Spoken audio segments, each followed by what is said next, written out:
रात के ठीक 12 बज चुके थे। शहर की हर सड़क जैसे अपनी सांस रोककर खड़ी थी।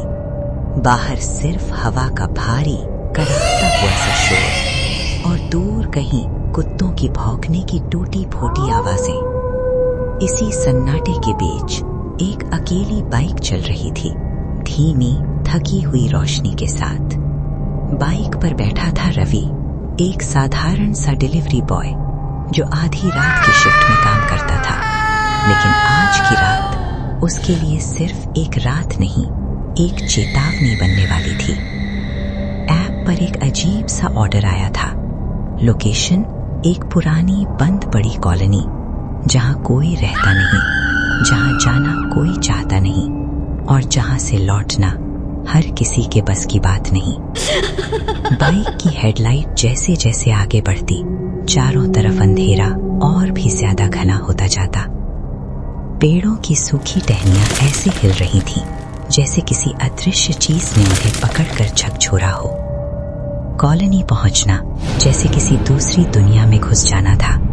टूटी खिड़कियां, लटकते बल्ब, दीवारों से उतरता पुराना पेंट, हर कोना इस तरह शांत मानो कई साल से यहाँ किसी की आह भी नहीं निकली हो। रवि ने धड़कते दिल के साथ सीढ़ियां चढ़ना शुरू किया। हर कदम पर उसकी सांसें भारी होती जा रही थीं। किसी दूसरे मंजिल पर, किसी तीसरे मंजिल पर उसे ऐसा लगता जैसे पीछे से कोई उसे देख रहा हो, पर जब वो मुड़ता वहां सिर्फ अंधेरा होता। चौथी मंजिल पर कदम रखते ही हवा अचानक ठंडी हो गई, जैसे किसी ने कमरे से सारी गर्मी चूस ली हो। उसके सामने था फ्लैट नंबर 402। दरवाजा थोड़ा खुला हुआ और भीतर से आती हल्की पर अजीब सी गंध।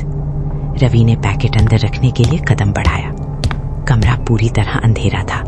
सिर्फ एक कोने में पुरानी नीली रोशनी झिलमिला रही थी, जैसे कोई आधा मरा टीवी अपने आखिरी पल गिन रहा हो। तभी उसे कमरे के भीतर किसी के पैरों की धीमी खिसकती हुई आवाज सुनाई दी। रवि ने टॉर्च जलाई। रोशनी दीवारों पर दौड़ी, उंगलियों जैसे निशान, कुर्सियां उल्टी हुई, फर्श पर किसी पुराने सामान का बिखरा मलबा और कमरे के बीचों बीच एक आकृति नीचे झुकी हुई, बिना हिले, बिना सांस लिए किसी साए की तरह बैठी हुई। धीरे धीरे वो आकृति खड़ी हुई। गर्दन से चरमराहट की आवाज आई, जैसे किसी ने टूटी हड्डी को जबरदस्ती मोड़ दिया हो। रवि की सांसें तेज हो गईं, उसके हाथ कांपने लगे। टॉर्च की रोशनी आकृति के पास पहुंची और जैसे ही चेहरा दिखाई देने शुरू हुआ, कमरा अचानक और भी ज्यादा अंधेरा हो गया। उसका चेहरा मानो कई साल पहले सड़ चुका हो। आंखें खोखली, त्वचा सूखी, होठों पर सूख चुका गहरा दाग और गर्दन ऐसे टेढ़ी जैसे मौत भी उसे सीधा न कर सकी हो।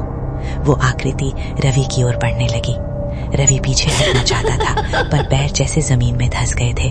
उस आकृति की सांसें बिल्कुल बर्फ जैसी ठंडी थी। फर्श पर लंबी डगमगाती परछाई रवि के पैरों तक पहुंच चुकी थी। फिर रोशनी झपकी, अंधेरा पूरा कमरे में फैल गया और उसी पल एक ठंडी पर गहरी फुसफुसाहट पूरे माहौल में खुल गई। धीमी, कानों को चीरती हुई और बिल्कुल इंसानी नहीं। रवि के होश उड़ गए। वो गिरता पड़ता दरवाजे की तरफ भागा। सीढ़ियां उतरते वक्त उसे लगा जैसे कोई उसके पीछे दौड़ रहा है, लेकिन आवाजें मानो कहीं दूर से आ रही थीं, फिर भी इतनी नजदीक जैसे किसी की परछाई उसके बिल्कुल पीछे सांस ले रही हो। आखिर वो कॉलोनी से बाहर निकला और बाइक स्टार्ट कर भाग गया, बिना पीछे देखे, बिना रुके। लेकिन डर वहीं खत्म नहीं हुआ। उसके फोन पर लिखा था, thank you for delivering to flat 402, customer rating 5 stars. उसने ऐप में हिस्ट्री देखनी चाहिए, पर कोई डिलीवरी ही नहीं थी, कोई लोकेशन नहीं, कोई नाम नहीं। जैसे रात में हुआ कुछ भी असल में हुआ ही नहीं। लेकिन फिर रात को उसके मोबाइल पर एक आखिरी नोटिफिकेशन आया, धीमी चमकती हुई रोशनी में, next delivery assigned, location Shanti Nagar. और स्क्रीन के बिल्कुल नीचे एक धुंधली छवि थी। वही आकृति, वही खोखली आंखें, वही टूटी गर्दन, जो शायद अभी भी रवि को देख रही थी।